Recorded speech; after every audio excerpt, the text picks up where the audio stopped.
مكانا على مكان وإنسانا على إنسان ونشهد أن لا إله إلا الله وحده لا شريك له ونشهد أن سيدنا وسندنا وحبيب ربنا وطبيبنا وطبيب قلوبنا ومولانا محمدا عبده ورسوله أما بعد فأعوذ بالله من الشيطان الرجيم بسم الله الرحمن الرحيم أفحسبتم أنما خلقناكم عبثا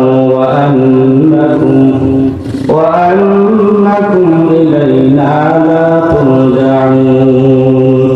وقال النبي صلى الله عليه وآله وسلم إنما الأعمال بالنيات صدق الله مولانا العظيم وصدق رسوله النبي الأمي الكريم ونحن على ذلك من الشاهدين والشاكرين والذاكرين الحمد لله رب العالمين الحمد لله মুখে দক্ষিণ পাড়া বাইতুল আকসা জামে মসজিদে আয়োজিত ওয়াজিবার মাহফিলের মুহতারাম সম্মানিত সভাপতি প্রধান অতিথি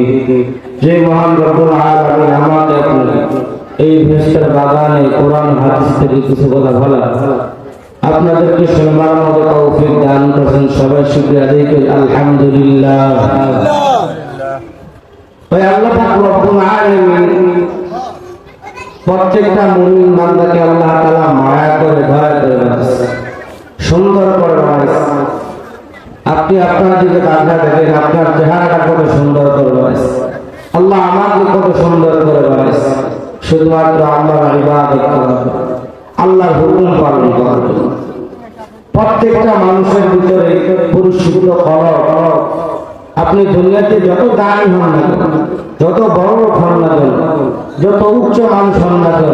যদি আপনার ভিতরে যদি পরিশুদ্ধ কলব না থাকে যদি পরিশুদ্ধ ঈমান না থাকে তাহলে আপনার কোনো কাজে আসবে পরিশুদ্ধ ঈমান দরকার